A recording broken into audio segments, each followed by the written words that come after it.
Hi everyone, I'm here with the lovely Ania. Thanks for being here, my love. It's such a blessing, really. Pleasure. Well, today's a very special day because unplanningly we have a Gemini in the house. A Sun Gemini in the house is also a very windy day here in Barcelona. Look at our hair. It's a very windy day. So Gemini, it's wind, it's air, so it couldn't be more fitted. So we are going to start by just the first. I want you to introduce to everybody like you would introduce to someone who doesn't know you and is watching, like the basics. What would you want people to start with? Well, my name's Ania. I'm from Sydney originally, and I'm living in Barcelona for a little while. My background is like Polish Australian, so my parents are from Poland. I have this deep connection with Europe. Love it. There we go. So, And I'm a Gemini. yeah, she's a Sun in Gemini. She's also Cancer rising, and she has her moon in Scorpio. And I'm gonna start with your Sun, and the Sun and the planets that are in the house that you have the Sun, because I think it describes a little bit.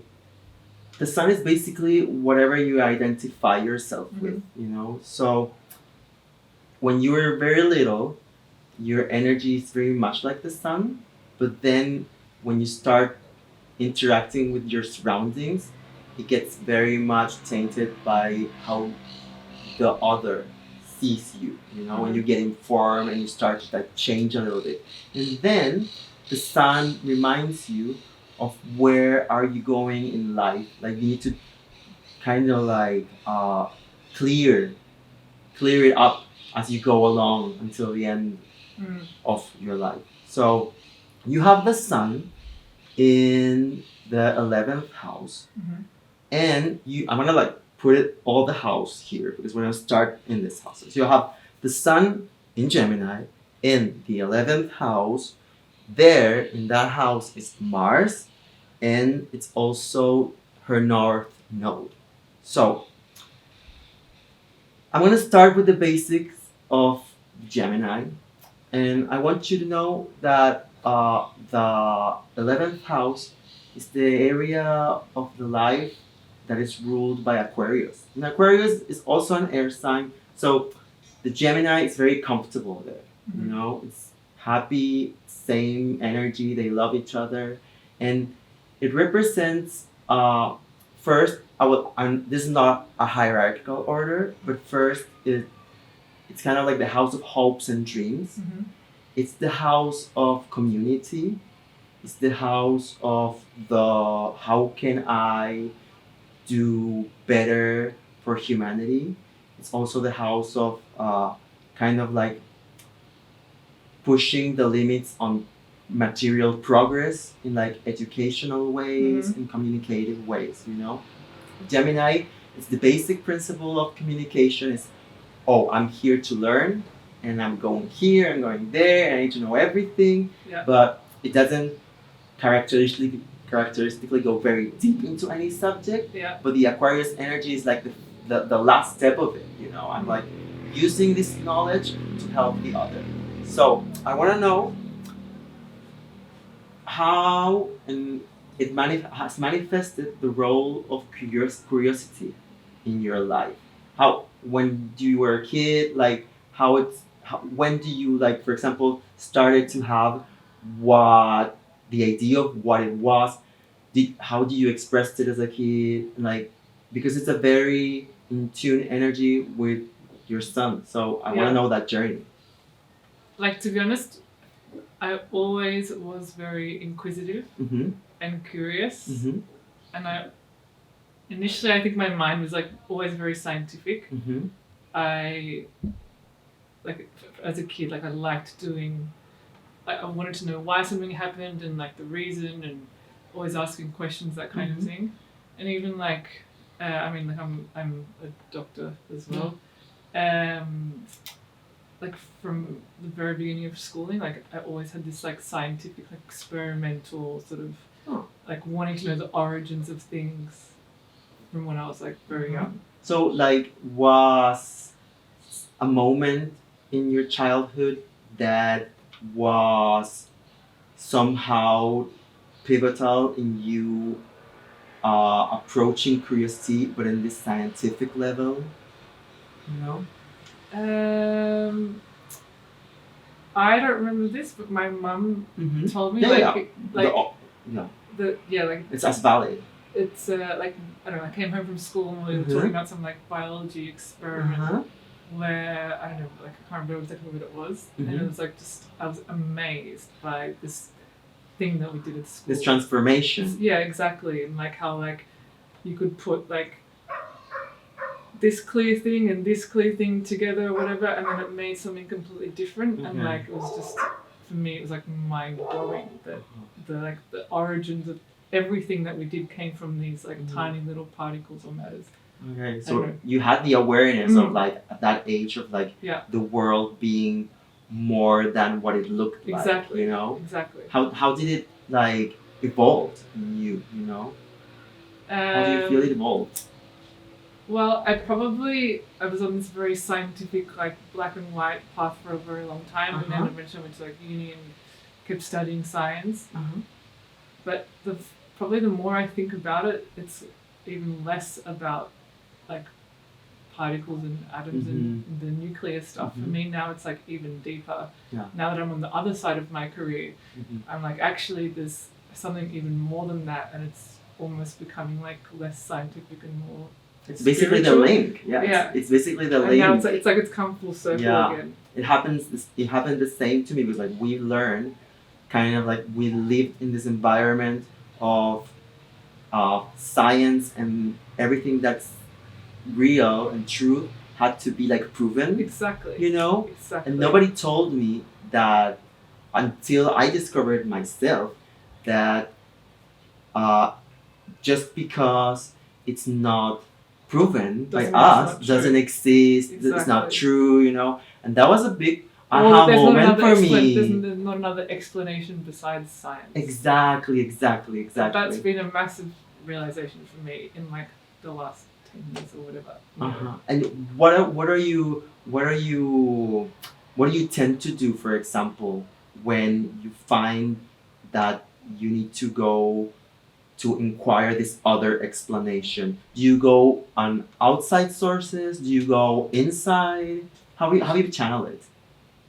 To be honest, most of it's been through meeting other people who have approached things in a different way, like non-Western medicine or whatever, or just people who are like, more into like meditating or more spiritual, and just listening to them and just finding out. I give so much to learn from other people, and from their experiences and what they've come from. So for me, it's been.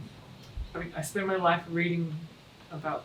I was just stuff. saying that, like I don't want to read anymore. For me, I now I search through like human connection and human experience and knowledge about finding out these other things. Yeah, and it's like also that connection and that experience when you have with a conversation with someone and that they showed you their inner world. That's kind of like the source of what everything comes from. So if you learn to look beyond it, you can see all the archetypal language that is in every situation. So, for example, I want you to tell me, what have you learned so far about that learning process that you're on to? It's never going to stop, and it's always evolving. And it will keep evolving in different ways, in different parts of my life, in different places. But I'm never going to stop seeking more. That's that's the inner quality also of Gemini. Like the need for this non-stopping curiosity, Yeah. because like it will always be there with you. Like I feel that if you ever, for example, don't feel it, you will feel depressed. Let's just Yeah. say so. Let's just say that. Absolutely. Have you felt that way? Like have Yeah. you sometimes like see the lack of it? Yeah. During. Yeah, definitely. At one point, my life was quite one-dimensional just because of work and Mhm. study and everything.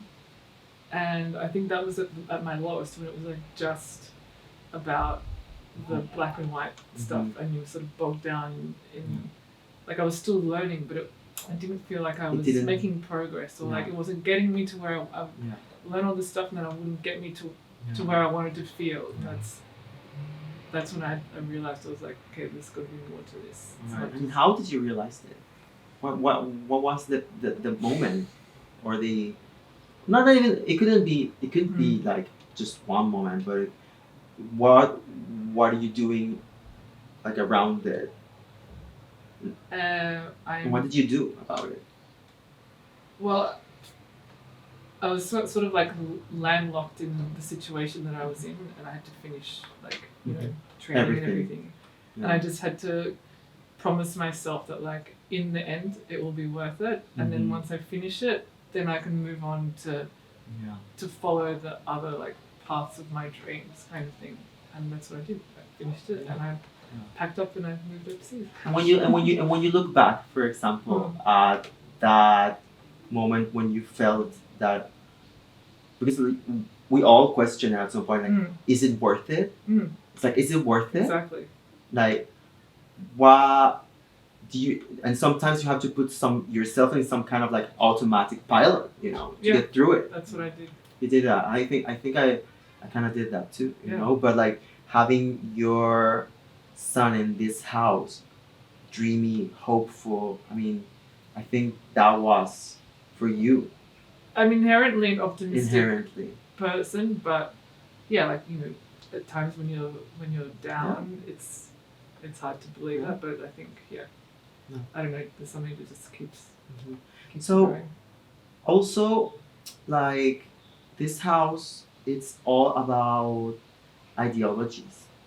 You know, have you had like a really deep ideology when you were born and raised, or did you feel like your environment kept you free from like searching, or were you like a little bit framed, or and also do you tend, for example, now to be very attracted to, for example, groups and like-minded people that have like, because like there's a very fine point of being like a I don't know, like a cult. And like still be yourself, you know? Like that's, I want to go into that area. Have you felt it?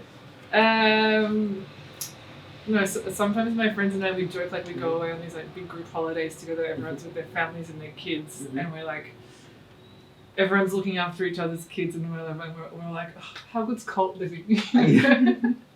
Like it's so nice, you can just wake up, someone else is feeding your child, like someone else is playing in the pool or whatever. But no, in general, I think I'm not really drawn to particular ideologies. I'm drawn to people, and I'm really open-minded. I'll literally talk to anyone, and I love getting to know people. I think everyone has a story and has their own reason for the way they think or whatever. So I think it's like I really like traveling alone, because I throw myself into situations where I meet people who I would probably never normally think I would have spoken to. And then you can. And it's such a gift. It ends up being such a gift, you know. Not even the gift of what you take, it's also the gift of the presence that they give you. Yeah. You know, the presence that they give you, and I think I'm addicted to it now. Like that's what I was going to see. I think I'm addicted to like this, like Yeah, that's something that you could totally get addicted to, because it's completely opposite to like how my life was during the last. And it needed. I feel like it needed to come. because like you put yourself in the situation of getting to the realization at a young age that this is so important to you, you know. So how do you feel that that will evolve, you know? And I want to like throw the subject of the era of the communications that we're in, you know. Yeah. Have you thought about like that connection that makes you walk to someone and face to face have an interaction and mix it up with the distance that takes away our connection in this communication area? How are your thoughts on it? I'm old fashioned. I like meeting people in person, and you can feel the energy of that person straight away, and you know, you get a feeling from meeting somebody. I know I flip. Like sometimes I'm on board with like the technology and social media, like all that kind of stuff that can help you be like quite a passively involved in someone's life still, even though they might have only been like a fleeting person that you've met, and I certainly get involved with that. But yeah, I value a lot like the face-to-face communication. So I want to know, because I don't think I know exactly, what is your area of expertise in medicine? Plastic and reconstructive surgery. Okay, so for example, this is an area of medicine that evolves super fast, you know, because it's a boom that we've seen, you know, and what they do is it's also super linked to all the information that's out there, because like in other areas of medicine, people go through, I mean, if you're thinking about, for example, the traumatologic system, people get their focus on it only when they have an injury, you know? But here, there's like a layer of people watching themselves in the mirror every day and interacting of what society says it's beautiful and how they react to them. So what is your views on the progress that has been made? Is it super fast through the years, or they just reframed it so much time that you don't even like lose the basis? And that's one question, like scientifically, and then the other question, how you evolved your perception on what people think of themselves through your experience and all these years that you've been doing this. Yeah, I mean, I guess the unique thing about what I do, like you said, is that people don't come to me like sick, which is very unique. And in one sense, there has been, like, there's constantly new things coming out on the market, new technology, new ways of doing things, new devices that we use. And that's definitely something that's, you know, exponentially developing. And it's kind of a double-edged sword. On one hand, it's because there's financial reward for it, because it's an industry that's it's that not thrives, sick, that it thrives on the financial investment of the companies that are developing it. And on the other hand, it can be seen as quite superficial, but there's a depthness to it. But there's a huge depth to it. Yeah, there's for me, that's what I meant with, like, everybody sees themselves on the mirror every day. So sometimes you could say out loud, I don't care. Yeah. But you do care. Exactly. That's the thing. And I'm interested in, as much as doing the procedures or whatever, I'm way more interested in, like, why. Yeah. Why am I doing this? Why am I doing this? And even throughout my career, I've questioned myself, like, why am I doing this? Why am I okay with, like, doing this to somebody else? They don't need it. You know, who am I? And then who am I to judge that person about why they want something and put my judgment on them? Because I shouldn't judge anyone that I work with. But I think through how technology has changed and the way we communicate has changed, it's put way more focus on people's appearance. And, you know, if you want to change your appearance, sure, go for it, whatever. But the way that I do it, understand why and make sure the people that I'm working with are doing it for not the right reason, but like align to your views also. yeah, exactly. Yeah, we're on the, Because on I the don't want same people page. to regret. Like Yeah. it's permanent. Like it's Yeah. not just painting your nails. You know, Yeah. like they're permanent changes. It's serious. There can be complications or whatever. And I like understanding people. So that's just as important for me as like the outcome and like all that kind of stuff. Yeah, so you're so people oriented and like it shows. I mean, I think that on a personal note of what I've learned about this, it's that I always say like the basic thing, like if your body is your house and for example your house has a crack on it, you will go and call someone to like cover the crack, you know, exactly. like also crack. Maybe you want to change Put the a paint on the painting on outside. it, you know, like every now and then, Yeah. like, hey, you have to see it as like the body is your house, but also the fine line and what it takes your skill to another level. Yeah. I think it's the knowing that that person is gonna be satisfied because. I mean, but not satisfied in the short term. Exactly. In a short, satisfied in a long term, you know. And also, I really value people's differences. Also, I look at people all the time. It's just inherent in me, and I analyze people's faces or bodies or whatever. But I love the differences that make people different. Like I don't want everyone to end up coming out of my office looking the same. Like I really value what makes someone inherently unique. Yeah. Physically and like you know. Yeah, that's internally. super Aquarius. It's Aquarius represents diversity and how rich its diversity. Yeah. You know how it enriches our life. You know. Yeah. I was gonna say something about I forgot it. It's okay. It'll come back to me. It'll come back to me. So I'm gonna go in another side because I wanna kind of pair your rising with your sun, you know, because you have rising Cancer, you know, and in the house of the rising, you have Venus. Venus is beauty, and the first house is the house of the self, you know. Yeah. It's how you see yourself based on the other one.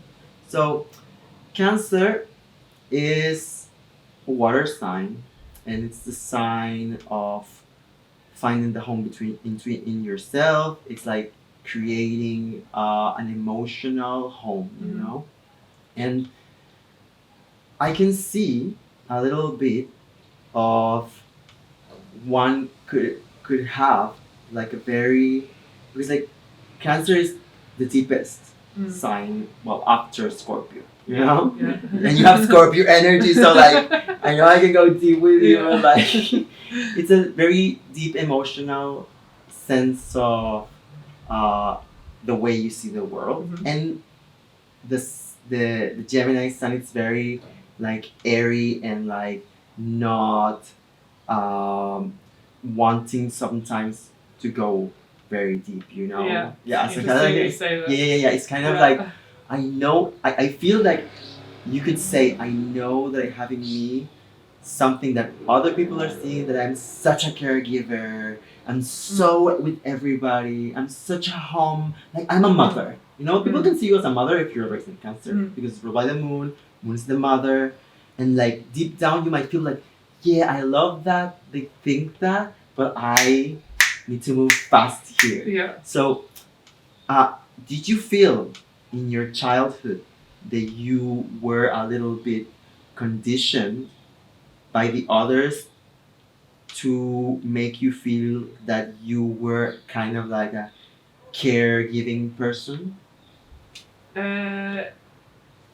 Yeah, probably. I'm the oldest of I've got one sister, so I'm the oldest. Okay, you're the oldest sister. And yeah, I was always in that sort of like classic big sister role. Was your mother conventional in that sense? No. No, I don't think so. My mother's from Poland. Okay. And Well, she was an immigrant. Yeah. She was in a mirror. Yeah. Was she like super attached to their to her culture when she was in Australia, for example? I mean, yes, but they assimilated very quickly. Okay. My parents, because they wanted to be part of the local Okay. community and everything.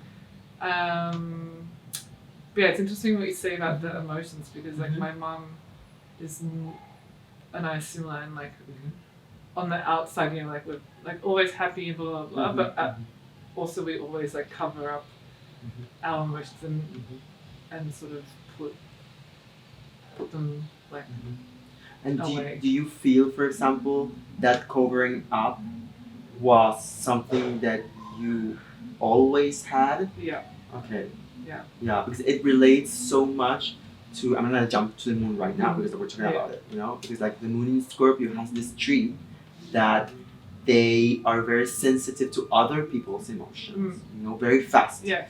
But they know what their emotions are and they're super quick to hide them. Correct. You know? Yeah. So I wanna know, how has this affected you? How have you dealt with it? And where with it are you now? Like not dealing with it. Still not dealing with it. I'm just traveling, getting to know other ones. Yeah. To people that tell me Still whatever just they getting think. into other people's emotions, and I just keep ignoring mine. Okay, so do you? I mean, this is a hard question because like I have also questioned it myself as a rising Scorpio. So, do you feel that sometimes use other people's emotions and how they pour them out to just not see yours, or do you, for example, feel that sometimes they mirror them to you and you say, okay, well, this person is mirroring them to me, so I'm gonna go deep in this. Are you in that phase, or are you in like, or no, I'd rather like get my library first? Yeah, I'm definitely in the library phase. Like I definitely channel other people's emotions, but I've just learned for so long to. It's not that it doesn't affect me. Yeah. I internalize it and I put it in another library. Okay. And if you wouldn't I'm internalize it, for example, like if you wouldn't internalize it, how do you think it might affect you? You know. I don't know really. I've never. Yeah. I've never let it. There's any, for example, in your journey that you're in now, because like you were away from home and you were having this experience of getting to open yourself to another world, you know. So is during this time, you know, is any emotion of the whole range that has been a little bit prevalent on you, that you've seen in other people, that you might feel, oh, the world is sending me this message because these people come with this particular emotion on me? I mean, overwhelmingly positive for sure. Like, okay. I Joy. think it's like joy, curiosity, like, yeah, like overwhelmingly happy and like,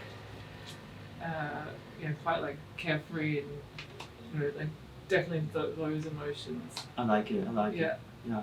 I mean, because if you have to focus on one, I think it. I just think I'm so lucky. And also it mirrors what you've gone through inside. Because like for the law of attraction, like if you're attracting carefree spirits, positive, optimistic people, that means they feel drawn because you're vibrating the same frequency. Yeah, exactly. You know, I love that, and I think that I don't know. I feel lucky that I have that energy to get towards you. Okay, so well, I'm gonna talk also on a subject kind of linked to what we were talking about with the rising sign of the caregiving and emotional people, because you also have Venus on the first house, so this gives you like a natural attractiveness, you know, because the Venus is the planet of beauty, you know, and I mean, you feel that you, and through your experience, you have the power to like put harmony in a place. Have you felt it in yourself? I probably haven't really like realized it or thought about it, but yeah, I guess. I mean, on like very superficial, like obviously my industry is beauty. Yeah. But I guess like what we were saying before is like internal beauty is as important to like me as external beauty, and probably the harmony that I look for is like the harmony between internal and external when I make people. And when you were a kid, for example, when you were with your friends and family environments, what was kind of like what kind of girl were you like in the environment of the family and the friends of the family when you were there, for example? How you perceived yourself? How you think they perceived you? I think I was quite introverted and shy when I was a child, and everyone called me Smiley because like I'm always smiling, but it wasn't like a fake smile. It was just like I was just always thinking that. smiling. You know what I mean? And also my last name is Śmiałkowski, and it's like Śmiałkowski, Smiley, and I kind of. Anyway, so I was always smiley, but like actually I was super shy. And then like I guess on my own personal journey, finding my own like confidence and understanding what my inner beauty is has taken me a long time. Till like the last 5 whatever years of my life probably to get out of that sort of pattern. Also, for example, like I want to like name because I've heard this concept once and it resonated so much with me, and I think it's very attached to the female archetype, and Venus in the first house might kind of like represent kind of an extreme of this concept, and it's called the disease to please. Have you know the concept? No. So it's like you putting yourself behind in order to please the environment, Yeah, that's like my life. Okay. Yeah, totally. Have you what has been your personal journey? Because like you said, I've been finding my inner beauty, and I want you to tell us like how do you define your inner beauty? I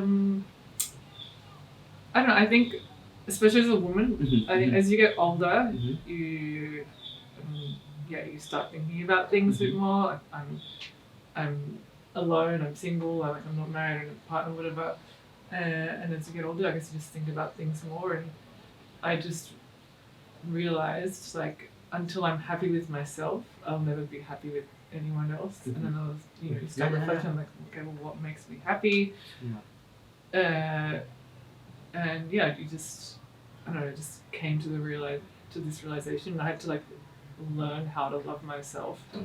And when I look back, probably in like my 20s and stuff, I had zero responsibility. I had like a good job. Blah, blah, I had this like amazing life, but I wasn't fully happy because I was always like doubting myself, questioning myself. Whereas now, how many years later, I think you can reflect on your life and also with the job that we do.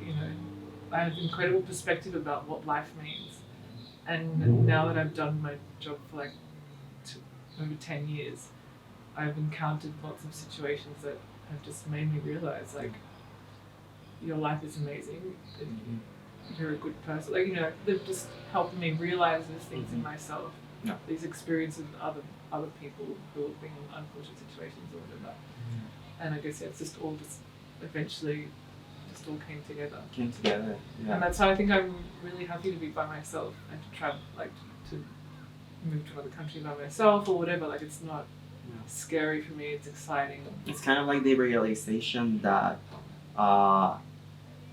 because we all grew up in the system, and the system tells you will only be happy in a relationship, this small kind of like mold that, and you project it in your 20s, you go, Yeah. you cannot stop like project this shit. Exactly. You know, it's like I've never known someone that hasn't. You know, No, and it's also so cultural in- over the years that we Yeah. have it in our DNA. Don't you think? In those years of your life, you just want to conform. You want to be like everyone else around you. Whereas I Yeah. think once you've had more life experience or whatever, you're like, actually, I No, don't my really beauty care. is like my I don't uniqueness. really, I don't really care what other people judge me for. If I'm happy with myself, that's all that actually matters. And Yeah. then I'll meet other people who respect that, and they're the people I want to be around, not the people who judge me for like how I look or whatever, like what, Yeah. things like that.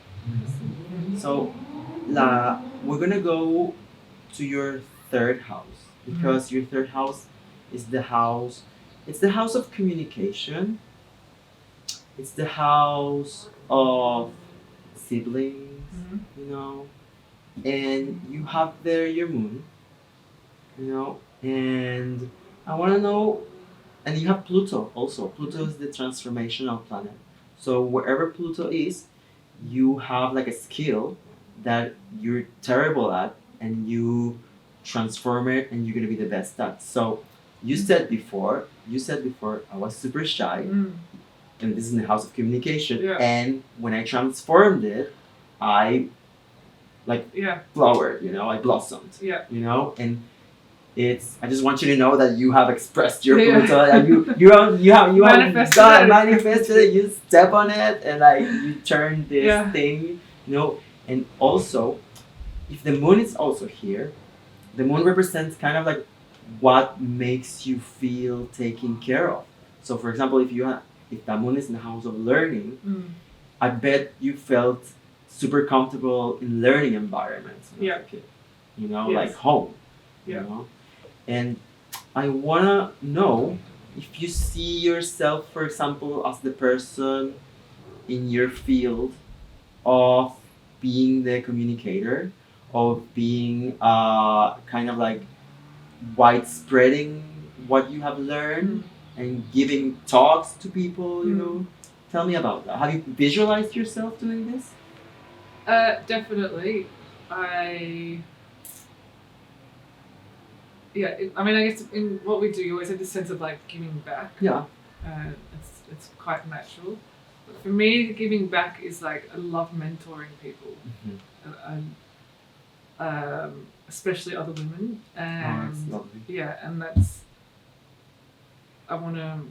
I do give talks and things like that. But for me, it's more about like finding other people who are interested and also want to be mentored, and guiding them through. Like I'm a very honest person as well. I don't hide anything that's happened. I don't hide the struggles that I had in my career or my life or whatever. I'm very honest with people when they ask me questions. Like I don't get offended by things, and especially in like women in surgery and things like that. That's a huge thing. It's not like I didn't have people like that I could talk to. Yeah. So that's something I'm very like passionate about throughout my career now that as it's getting on. That's something I really want to.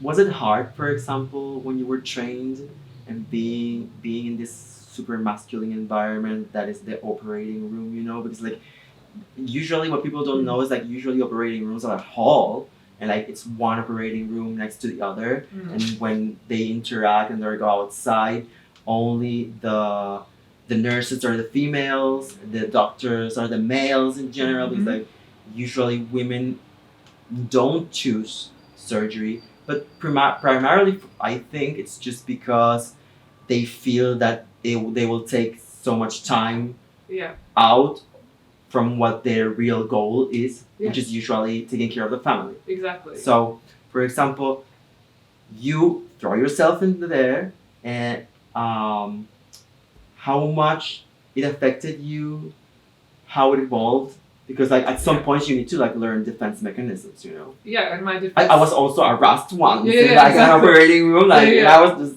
just. I mean, my defense mechanism was like I put up a wall. Okay. I like. Not like I became a different person, but like at work, I was back to that introvert like mode. More like observer. yeah, I just like it's not that I shut off my personality, but I was just like I knew what I had to do to survive, and I knew what kind of woman they expected to be in that role. And yeah, like I had different priorities to the other females around me. Like I wasn't like desperate to be a wife or a mother or blah blah blah. I wanted to be a surgeon, and yeah, I had to play like the man's game, and I just learned how to play it, and I kept my cards very close to my heart, but I played, the role. Yeah, it was a long time, like during the training. So did you felt at some point that you weren't pretending anymore? Not until the very end. How did you realize that? I think like at the very end when I finished it all and I had like you get your certificate to the graduation, and I was just like, you're in a loop. Yeah, now I'm out of the loop. Now I can finally choose. Like because until that point I had no choice in who I worked with or whatever. Yeah. Whereas now I'm independent. You have to be I can like choose my own path now. Huh. And I want other people to realize that we shouldn't have to do that. And I want to mentor other people through that path because it can be really lonely, and if you don't find anyone that you relate to, you kind of keep questioning yourself over and over again, like, why am I doing this? What did I come here for?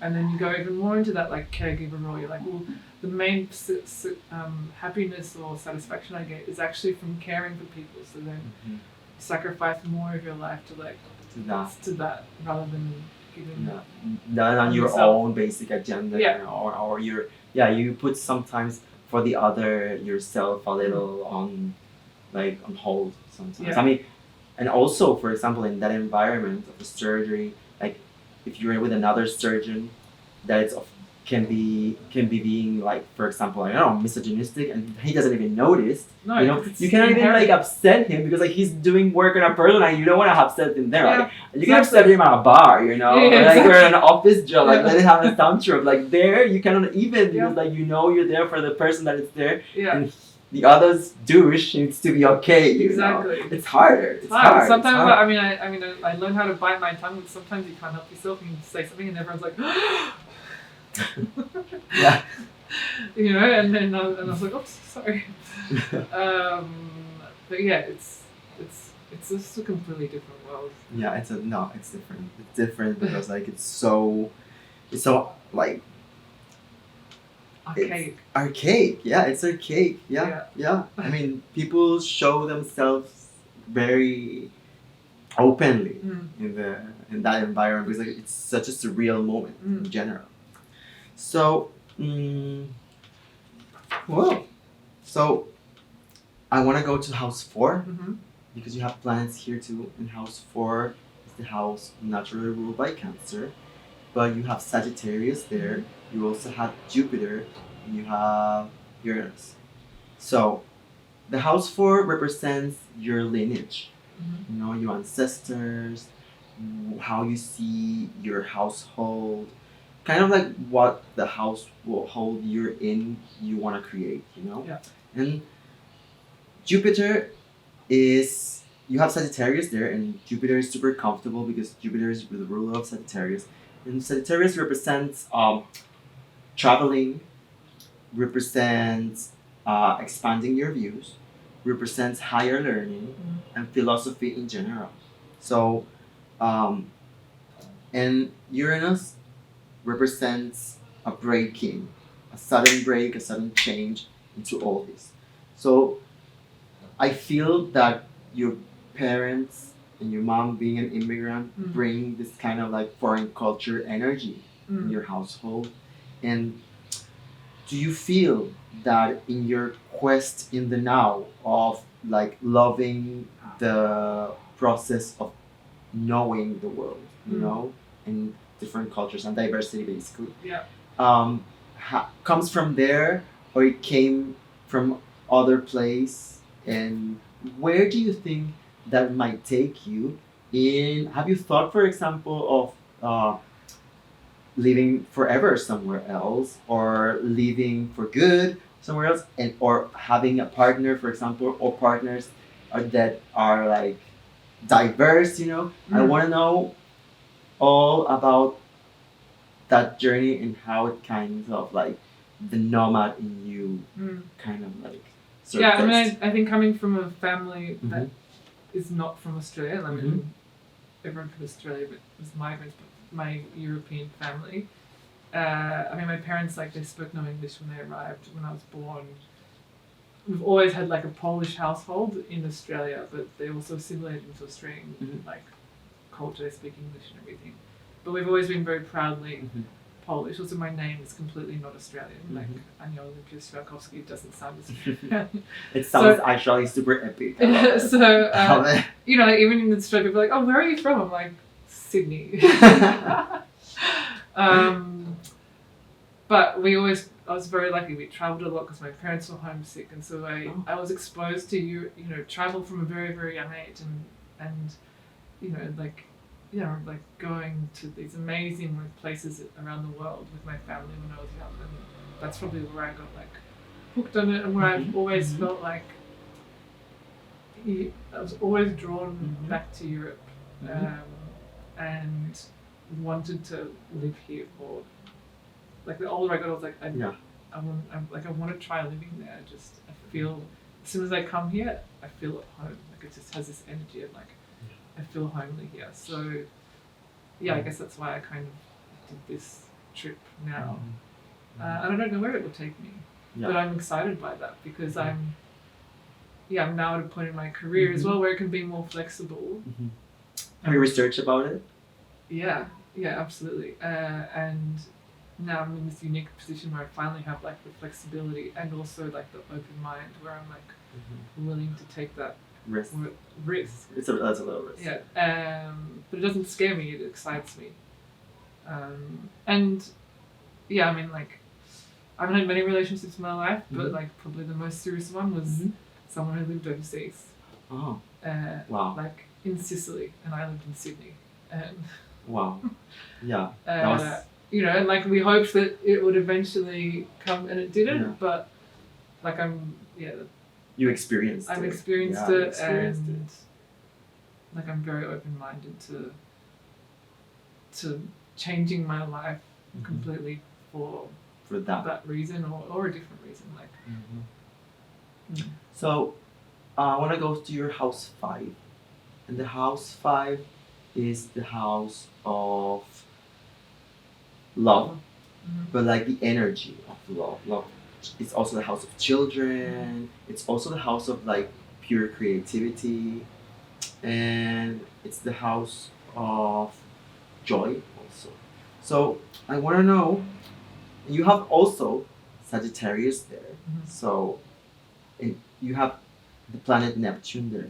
Neptune, it's a lovely planet, but sometimes it's tricky because what it does is make things a little bit foggy, you know?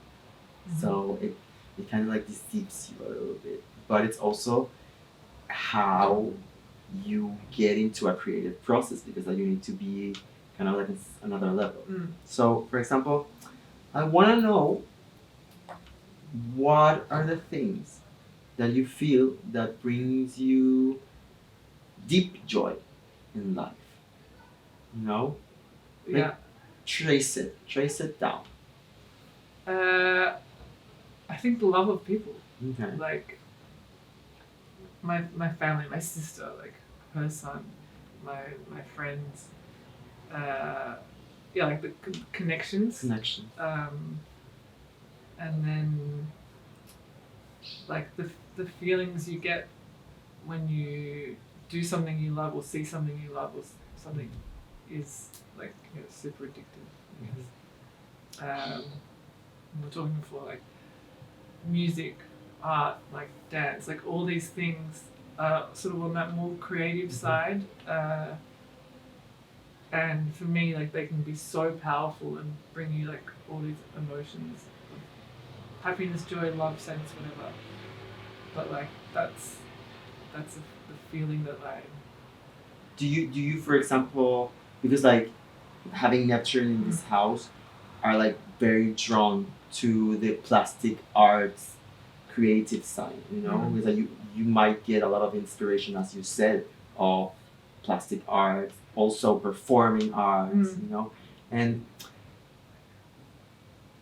I want to know if you, besides the side of the job that is super like plastic and like performative, you know, but it's very linked to science.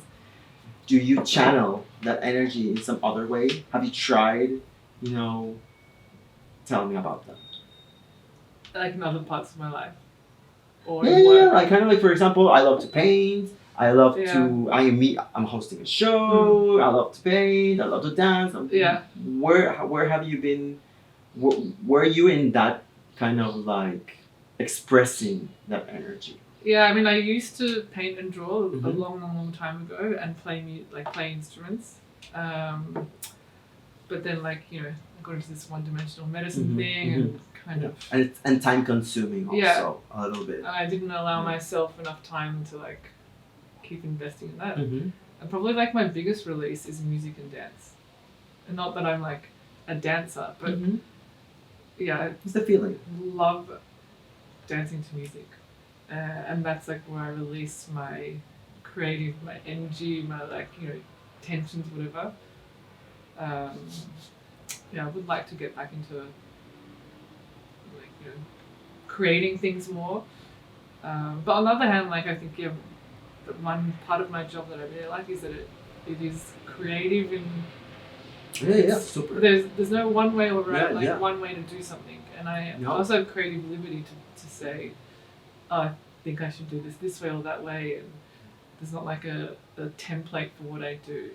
It's also quite creative, so I guess I have that through my job, but medicine is an art. Yeah. I mean, some people. I'm gonna say this because I know you know it, but I want everybody to know it. You know why medicine is art? It's because you see someone, you talk to someone, and you have a library of things that can help these people, but you are kind of like a witch picking how much of this and this and this will benefit that particular person. So it's super triggering for me. See still doctors that just adjust to some kind of protocol without letting themselves, by whatever reason, to tap into their inner experience. You know, of what has putting things in this way or that way informs you, and also the presence that it gives you when you work. You know, because you have to be so aware. Yeah, I totally agree. Yeah. So I that thing is like, why? Because like I also like went through a little crisis with this, you know, of like, am I gonna be the one who repeats this shit over and over again so many times that I lose myself in the process because I can say it and put it there, but my mind is somewhere else. Like, how can I keep myself present here? You know? And I didn't knew how I was gonna do it, and then when I stopped and then rejoined, I was like, oh, that's what it was. So like it just gives you the the feeling to say to everyone how important it is for you to take time for your own process. Exactly. Your creative process and yourself. So and I think people actually now they seek people like us who are more in tune to that. Like it's not that patriarchal system anymore, and especially young people. If you can choose, of course. If they have a choice, they have a choice. That's the thing. I think it's what people are looking for. Like at the end of the day, like I am a human. I'm complex as well. You know, like I'm not just like robot who came through the system. You know. But yes, it's hard to. I think you have to step away and like invest in yourself a bit to be able to realize, oh, actually, I can do my job and still be that way. And how? When did you realize this? You know. Like I said, it was at the end of my training, and I just had to like step away and like give myself a bit of distance from the institution, and I just worked like privately and worked less, and I just allowed myself time to like To reflect.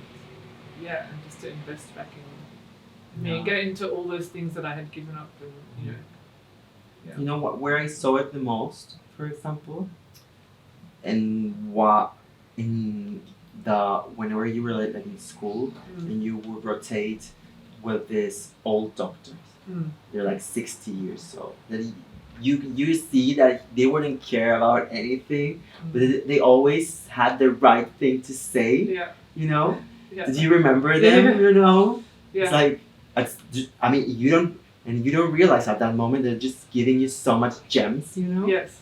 You know. Yeah. And it brought me back to what you said about mentoring. You know, to want to be that person for someone else. It's such a beautiful thing because you are giving them so much tools. You know, so much tools. Yeah. I love that. So, I'm gonna go to your 10th house. Your 10th house, you have Mercury. We couldn't not speak about Mercury because Mercury is your ruling planet as a Gemini. Yeah. And Mercury is the planet of the brain and where intelligence is, basically how you express it. And the 10th house is the house of career and social status, you know, and like what you put out there, you know. And I want to know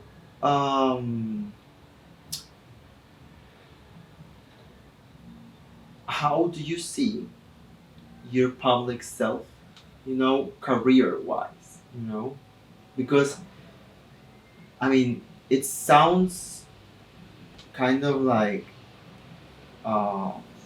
cold, but it's kind of like a cold, not so cold house because it's very linked to the 11th when you put stuff out in the community. But like, do you have right now a place where you want to be, like socially and career wise, or not really? Have you even planned it or it changes? Tell me about it. I mean, it's definitely changed. Like the last 10, 15 years, I've just all I focused on was my career and like, I was like, you know, I want to do this, achieve this, work with this person, work in this hospital, and like keep climbing the ladder kind of thing. And now actually, it's completely changed, and I just want to be happy. Yeah. I want to be happy with my life and my work, and I don't. So you don't see yourself like overanalyzing it. No, I think about it less. Yeah. I think because I just want there to be more harmony in between those parts of my life, and then I think I'll be even better at my job, and better at the interactions I have at work or whatever. But I don't really have I've got my career goal. I've got my career. That was my goal. Now I can just actually enjoy it. And let it. Do you have a new goal? Well, related to it, like a new goal that it's kind of like in the horizon for you. That it doesn't mean it has to be like now. My goal is basically to make it not rule my life. Yeah. That's my goal now. Is to like make more decisions based not on my career, on like don't just think on the surroundings of your career. Exactly. Okay. So like your brain is also put where your heart is right now, basically. Yeah. I love it. Whereas before there was like super separate, like disconnected. Yeah. Now I'm like, no, I want them to be in harmony and Okay. How today, for example, do you keep this balance? Because it's a balance. Yeah. You know, like sometimes your demons come and you're like, oh my god, so overwhelmed. Correct. Yeah. I mean, I think I've just learned how to be more flexible about it, and sometimes it will rule my life for a short period, but I just need to always allow myself to have that little bit of extra time for me or other things. and like getting back into other hobbies or allowing time for other things in my life that's not just career journey focused. Yeah. So, for example, I want to come back to the moon. You know, how do you? I wanna, besides the learning environment, you know, what in your household when you were a kid was the thing that made made you feel the most safe, the most comfortable? My family. Them Yeah. being present. Yeah. Was your father? Like, tell me about your father. I want to know about him. He's Yeah. he's a legend. He A legend. Yeah. Oh my god! Oh, I had to read He's his like- book, darling. He's just like he loves life. Yeah. He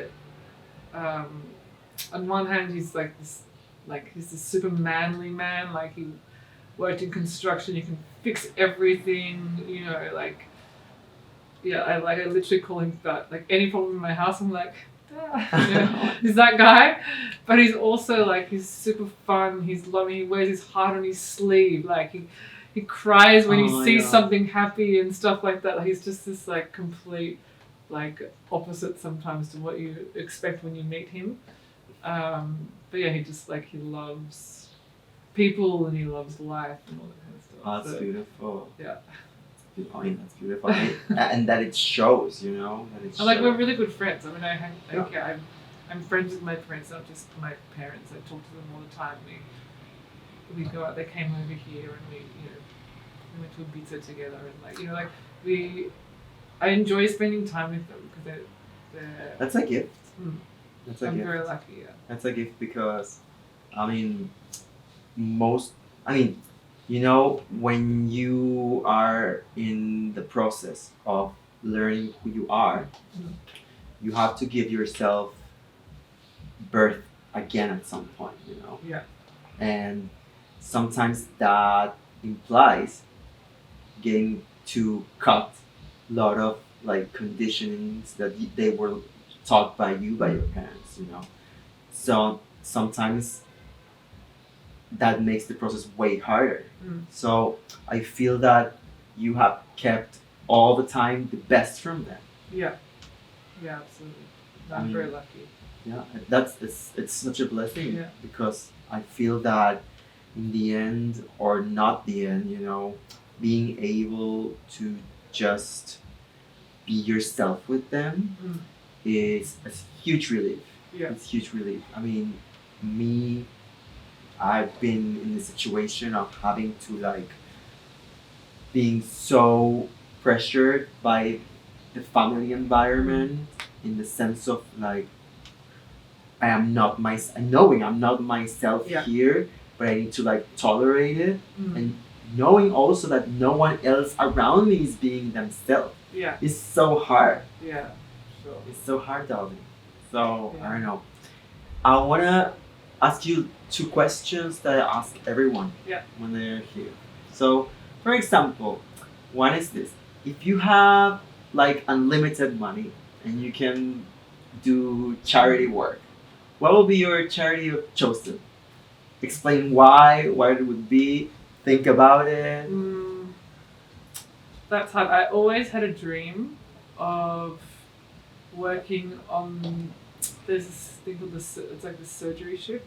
Okay. Oh yeah, like an airplane surgery, ship surgery. No, it's like a ship that goes around the world. world. Yeah. And they go and do like charity. I did trainings with an airplane of them. Oh, okay. Yeah, they'll go. I know the concept, but like there's a ship that goes through unprivileged parts. Correct. Yeah. You teach other doctors, right? They teach other doctors, and they also like treat like really rare things, like in underprivileged places, like maybe whatever. I mean, I'd love to be able to afford to take a break in my career to I see that happening. I see that happening. Yeah. Like it's I see. definitely not off the cards. I Yeah. see that happening just because I was in there and said to myself, "This is not for me." Yeah. But saw the people that work there, and you have that energy, and also you're charged with all this Sagittarius vibe, the traveling, the culture, and all the helping and helping with skills to other people. Yes. You know, because like Passing on the it's like skills, exactly like it's the saying of the fisherman, like don't give fish to people, tell Teach them how fish, to yeah. fish. You know. Yeah. So I think that could be like super prevalent. Yeah. And I totally see it happen, you know, and you be perfect for it. And these people are always looking for you, basically. So Yeah. you just have to like get your suitcase perfect to do it. I mean, I totally see it, you know. And I was in Peru while studying, while I got an airplane. They where I was studying at the university, they had this relationship with this guys that do eye surgery around the world, and in the plane, everything was in the plane, and we have to select their cases for them, and it have to be specific. And I was always, because they also give lessons to the training doctors there, so I will always be the translator for them. It was so nice. So I would love to see you in that. Like, I mean, I seriously. I mean, I actually think you might fall in love in there, you know? Yeah, because like you will meet the perfect person for, I don't know, but just manifesting it, you know, just manifesting it. You know, I've been known for doing this or whatever. So my other question, and this is like a one that I really like. What is the lesson that has taken you the longest to learn? I think probably like loving myself so that I can love others better. Yeah. How? Because like I had another friend that said that, you know, and I'm curious about where or when did you feel that feeling of being inadequate, you know, and trying to change yourself started? Yeah, I think it was probably a combination of like me being introverted and shy, and then being put in a situation where, I went to an all-girls school. All girls? Yeah, which is very common in Australia.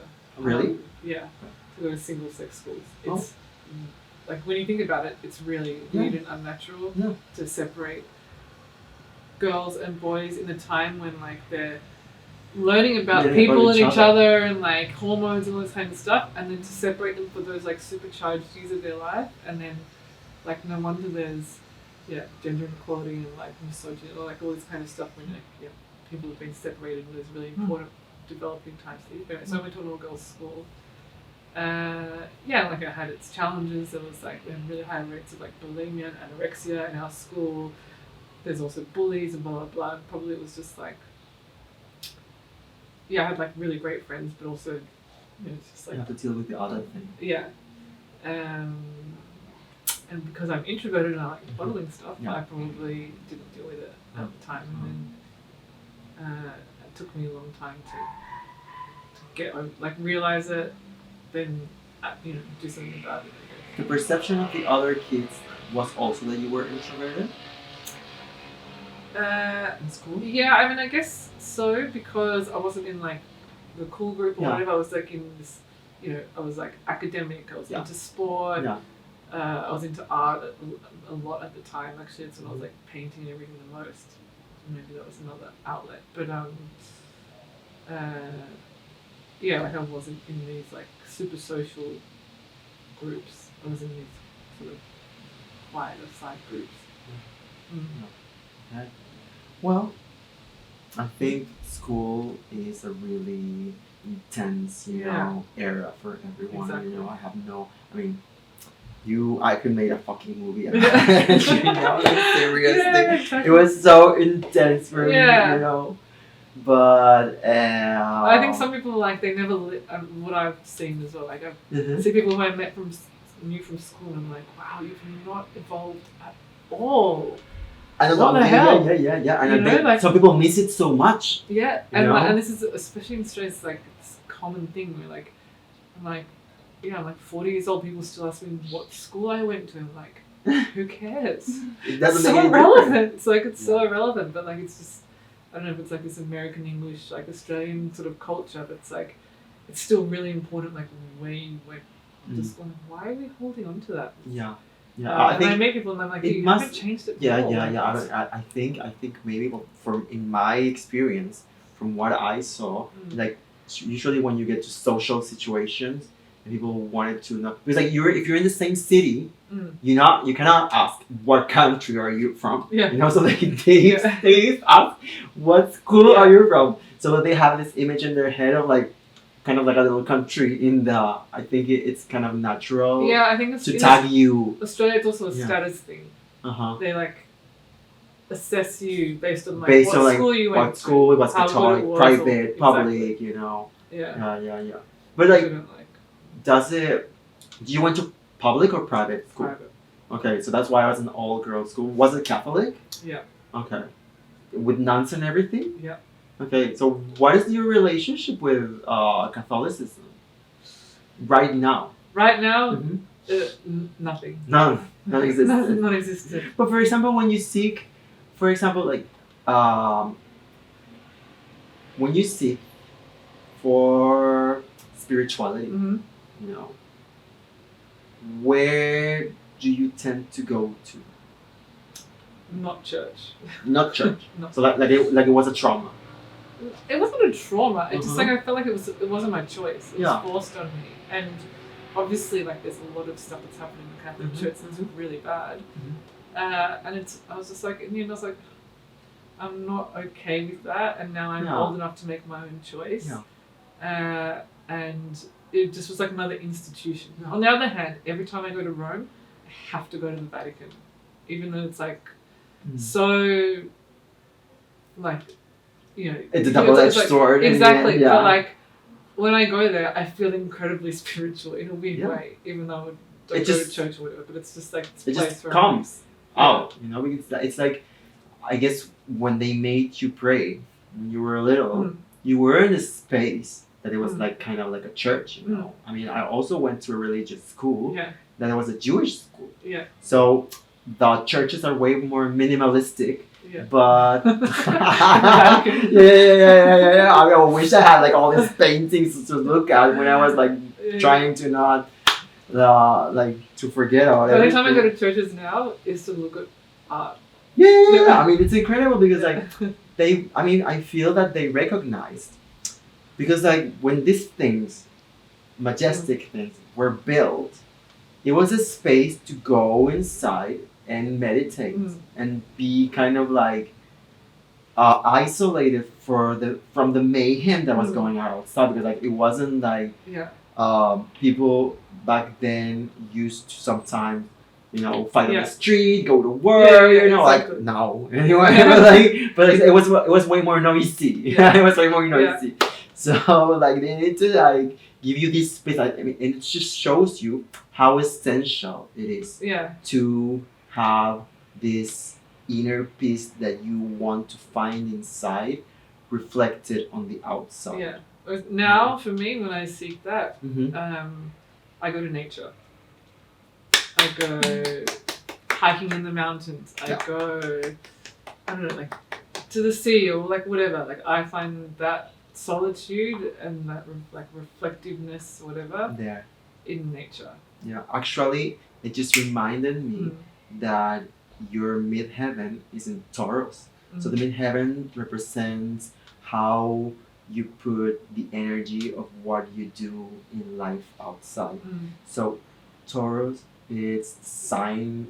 It's also ruled by Venus. And it's stabilizing sign. You know, it's very material in what you can sense, what you can touch, Mm. and nature gives you just there. I can totally feel that energy in you of like, Especially needing for me, that. water, especially water. Like, especially water. yeah, even like looking at a river, a lake, the sea, a waterfall is like incredibly calming. I want to thank you Thank you. for like sharing this time with me. I feel super blessed Me too. that you were here, and I don't know. I wish life reunites us in different places and different situations and circumstances. I feel that you don't have to sometimes be so much with someone to create a connection and made it last through time, because I know if we see each other again, we will come back to the essence of Exactly. what brought us together. Yeah. You know, and I also want to thank our friend Maria, who was bringing this energy here. Because they came together, and I said, you know, the more the merrier. We said the more the merrier, and I don't know. Thank you, I think love. it's been a privilege. Thank you. Thank you.